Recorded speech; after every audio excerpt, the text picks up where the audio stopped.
Let me go to Mark Faber in Budapest. Mark, I heard you say that you now believe it is 100% guaranteed that we are going to have hyperinflation like Zimbabwe.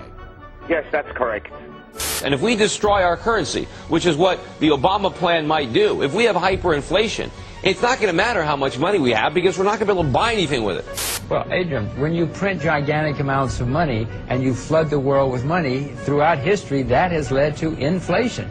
If you're worried about $4 a gallon gasoline, you better worry about an $8 a gallon gasoline. The problem is we have a printing press. We can pay our debts by printing money. People think that hyperinflation can't happen here. Well, you know, the laws of physics works everywhere. If you throw a ball up in the air in Zimbabwe, gravity's going to bring it back down. You can't print phantom money out of thin air based on nothing and producing practically nothing without causing the dollar to devalue dramatically. That's not deflation, that's temporary. Quantitative easing is inflation. But they're going to blow us all up. So my question to you is, will you tell the American people to whom you lent $2.2 trillion of their dollars, will you tell us who got that money and what the terms are of those agreements? No.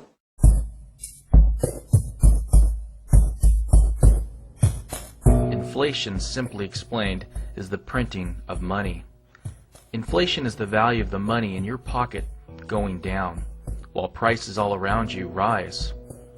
When gas prices rise, when your grocery bills go up, this is a symptom of inflation.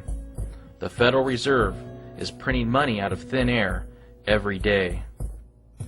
If you have money in the bank, that money is decreasing in value.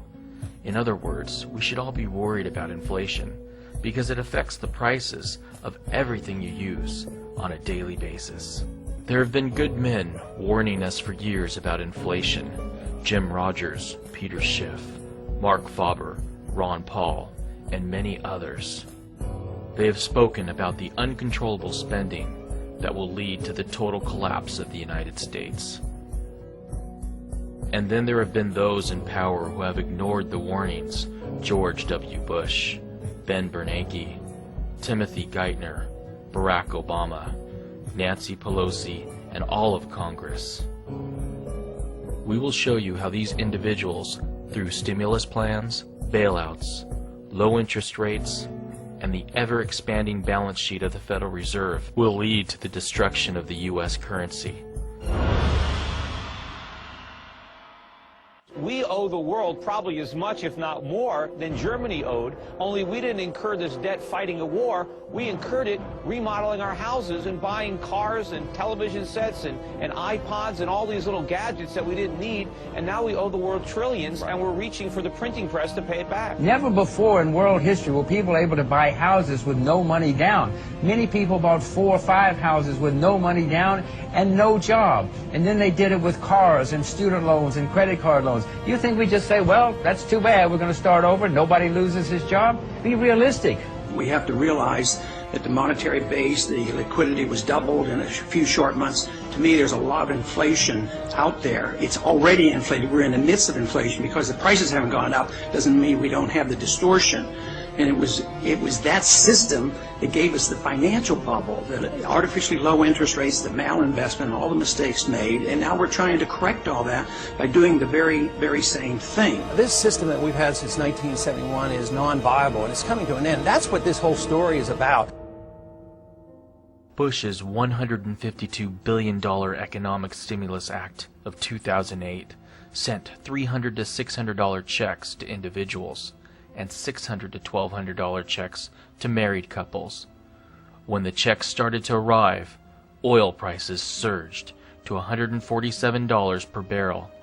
Americans needed the checks just to buy gas. Obama is taking Bush's mistakes and making them bigger. While Bush's stimulus was a direct injection of inflation, Obama's will take a while to work its way through the system, as pork projects will take years to be completed, but the long-term effects will be many times worse.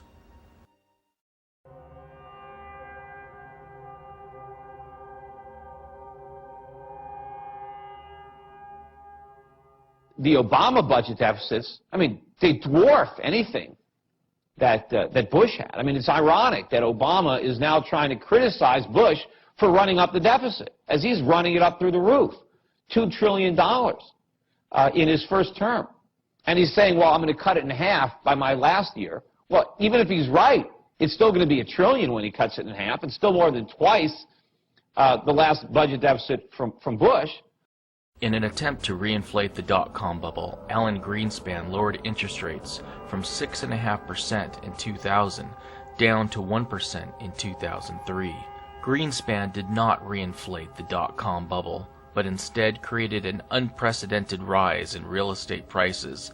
Now, in an attempt to reinflate the real estate bubble, Ben Bernanke has lowered interest rates from 5.25% in June of 2006 to their current level of 0%. Tell me, what is the worst case scenario? So we have so many economists coming on our air and saying, oh, this is a bubble and it's going to burst and this is going to be a real issue for the economy. Some say it could even cause a recession at some point.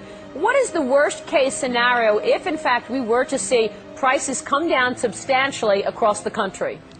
Well, I guess I don't buy your premise. It's a pretty unlikely possibility. We've never had a decline in house prices on a nationwide basis. So what I think is more likely is that house prices will slow, maybe stabilize, might slow consumption spending a bit. I don't think it's going to drive the economy too far from its full employment path, though. The motor vehicle sector may already be showing signs of strengthening. After having cut production significantly in recent months, in response to the rise in the inventory of unsold vehicles, automakers appear to have boosted the assembly rate a bit in November, and they have scheduled further increases for December. There's not much indication at this point that subprime mortgage issues have spread into the broader mortgage market, which still seems to be healthy, and the lending side of that still seems to be healthy. I'm hopeful that, and I'm confident, in fact, that the bank regulators will pay close attention to the kinds of loans that are being made. Confident the bank regulators will pay close attention to the kind of loans being made? Come on, Ben. How could you have confidence when the industry was pushing ads like this? That's not the point. What is the point? What? I love that house. Plus the schools. The kids are 3 and 1. They're gonna grow up. What?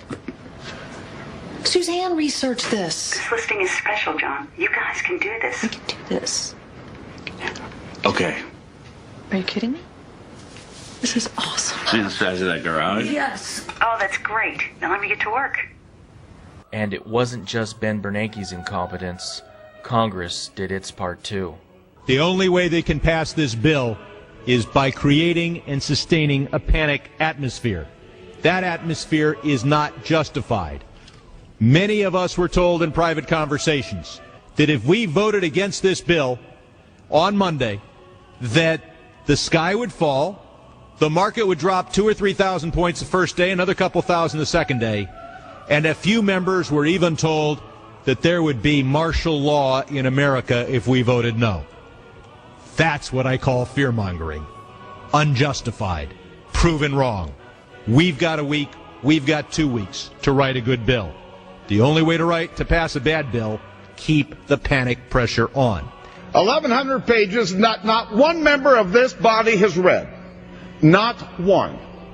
There may be some staffer over at the Appropriations Committee that read all of this last night. I don't know how you could read 1,100 pages between midnight and now.